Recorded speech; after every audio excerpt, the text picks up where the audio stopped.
அஸ்ஸலாமு அலைக்கும் வரஹ்மத்துல்லாஹி வபரகாத்துஹு. கனாவில் கண்ட காதலர். பகதாது மாநகரத்திற்கு அருகிலே ஒரு கிராமம். அந்த கிராமத்திலே ஒரு ஏழை வாழ்ந்து வந்தார். அந்த ஏழையுடைய கனவிலே உயிரினும் மேலான முஹம்மது ரசூலுல்லாஹி ஸல்லல்லாஹு அலைஹி வஸல்லம் காட்சி தருகிறார்கள். அந்த காட்சியை அவரே கூறுகிறார். நான் என்னுடைய கனவிலே ஒரு நாள் பெருமானார் ஸல்லல்லாஹு அலைஹி வஸல்லம் அவர்களை கண்டேன். என்னிடத்தில் அவர்கள் சொன்னார்கள், நீங்கள் பகதாது நகரத்திற்கு செல்லுங்கள். அந்த நகரத்திலே ஒரு கோடீஸ்வரர் வாழுகிறார், மிகப்பெரிய செல்வந்தர். அவர் ஒரு மஜூசியாகவும் இருப்பார், நெருப்பு வணங்கியாக இருப்பார். அவரிடத்தில் இந்த விஷயத்தை சொல்லிவிடுங்கள் என்று நாயகம் சொன்னார்கள்.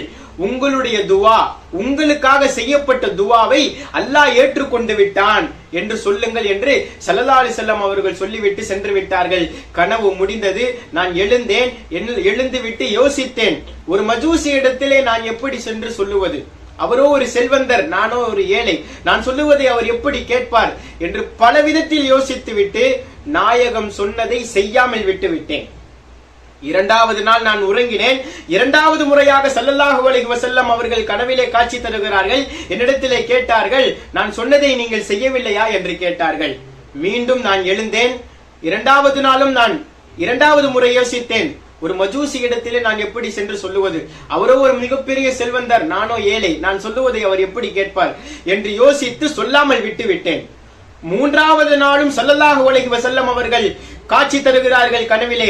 நான் சொல்லுவதை நீங்கள் செய்ய மாட்டீர்களா என்று நாயகம் கேட்டார்கள். நான் எழுந்தேன். இதற்கு மேல் நான் யோசிக்க விரும்பவில்லை.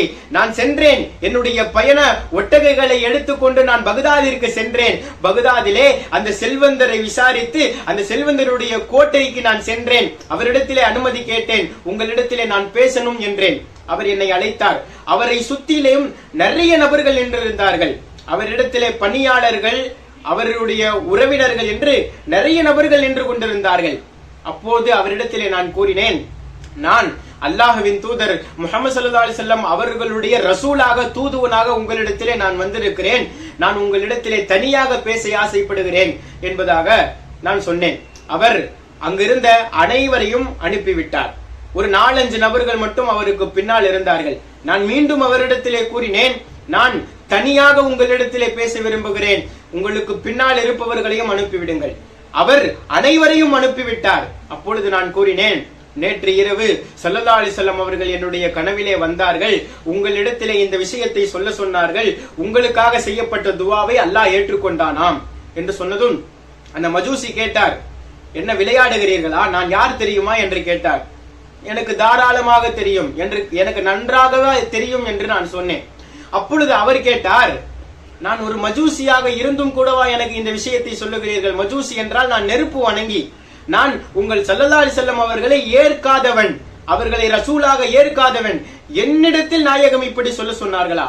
ஆமாம், உங்களிடத்தில் தான் நாயகம் சொல்ல சொன்னார்கள் என்று சொன்னதும் உடனடியாக அவர் சொன்னார், என்னுடைய கையை பற்றி கொண்டு என் கையை பிடித்து சொன்னார், அஷ்ஹது அல்லா இலாஹா இல்லல்லாஹ் வ அன்னக ரசூலுல்லாஹ், நான் கலிமா சொல்லிவிட்டேன், இன்றிலிருந்து நான் ஒரு முஃமினாக ஆகிவிட்டேன் என்று சொல்லி அனைவரையும் அழைத்தார். அனைவரும் வந்தார்கள். அவர் ஒரு விஷயத்தை சொன்னார், நான் இவ்வளவு நாள் ஒரு மஜூசியாக இருந்து விட்டேன். இவர் ஒரு கனவு கண்டு வந்து என்னிடத்தில் இப்போது சொன்ன அந்த வார்த்தையை நான் கேட்டதும் நான் முஸ்லிம் ஆகிவிட்டேன். யாரெல்லாம் என்னோடு முஸ்லிம் ஆகுகிறீர்களோ உங்கள் அனைவருக்கும் என்னுடைய சொத்துக்களில் நான் நிறைய உங்களுக்கு தருவேன். யாரெல்லாம் ஈமான் கொள்ளவில்லையோ உங்களுடைய சொத்துக்களை மட்டும், பணங்களை மட்டும் எடுத்துக்கொண்டு செல்லுங்கள் என்பதாக சொன்னதும் ஒரு சில நபர்களை தவிர அந்த கோட்டையில இருந்த அனைவரும் இஸ்லாத்தை தழுவி விட்டார்கள். அந்த அரசர், அந்த செல்வந்தர் இன்னும் ஒரு விஷயத்தை செய்தார். அவருடைய மகளை அழைத்தார். மகளை அழைத்து மகளிடத்திலே சொன்னார், என்னுடைய மகளே, நான் இன்றிலிருந்து முஸ்லிம் ஆகிவிட்டேன், நீங்களும் ஆகிவிடுகிறீர்களா? அவர்கள் சொன்னார்கள், தந்தையே நீங்களே ஆகிவிட்டீர்கள், நானும் முஸ்லிம் ஆகிவிடுகிறேன் என்று. அவங்களும் முஸ்லிம் ஆகிட்டாங்க. பிறகு அவர் சொன்னார், நீங்கள் இன்றிலிருந்து உங்களுடைய கணவரை பிரிந்து வாழ வேண்டும். இஸ்லாத்தில் நீங்கள் செய்திருக்கக்கூடிய நிக்காவிற்கு அனுமதி இல்லை என்றார். அதற்கு சம்பந்தமா என்று மகளிடத்திலே கேட்டார். மகளும் தாராளமாக நான் என் கணவரோடு சேர்ந்து வாழ விரும்பவில்லை என்பதாக சொல்லிவிட்டார்கள். அடுத்து மகனை அழைத்தார். மகனிடத்திலே இதே போல் தான் கேட்டார், மகனே, நான் இஸ்லாம் ஆகிவிட்டேன், முஸ்லிம் ஆகிவிட்டேன், நீங்களும் முஸ்லிம் ஆகி விடுகிறீர்களா என்று கேட்டார். அவரும் சொல்லுகிறார், நானும் முஸ்லிம் ஆகி விடுகிறேன் தந்தையே என்றார். ஆனால் ஒரு நிபந்தனை, உங்களுடைய மனைவியை நீங்கள் பிரிய வேண்டும், தலாக்கு விட வேண்டும். இஸ்லாத்தில் நீங்கள் செய்திருக்கக்கூடிய நிக்காவிற்கு அனுமதி இல்லை என்றார். அதற்கு சம்மதமா என்று கேட்டார். மகனும் சம்மதித்தார். 2 நபர்களுக்கும் தலாக் ஆகிவிட்டது. அதாவது அவர், அந்த அரசர், அந்த செல்வந்தர் தன்னுடைய சொந்த மகளுக்கும் சொந்த மகனுக்கும் அக்கா தம்பி 2 நபர்களுக்கும் திருமணம் செய்து விட்டார். இது மஜூசிகளுக்கு பழக்கமான விஷயமாக இருந்தாலும், அங்கு கூடுமான விஷயமாக இருந்தாலும் இஸ்லாத்தில் கூடாது. எனவே இஸ்லாத்தை தழுவியதும் அந்த செல்வந்தர் முதலாக செய்த விஷயம் அந்த விஷயம். அப்பொழுதுதான் அவரிடத்திலே கூறினார், நாயகம் ஸல்லல்லாஹு அலைஹி வஸல்லம் அவர்கள் சொன்ன அந்த வார்த்தைக்கான விளக்கத்தை நான் இப்போது உங்களிடத்திலே நான் சொல்ல ஆசைப்படுகிறேன். அதாவது, நான் ஒரு மிகப்பெரிய செல்வந்தர். என்னுடைய இந்த மகனுக்கும் என்னுடைய மகளுக்கும் திருமணம் செய்து வைக்க ஆசைப்பட்டேன்.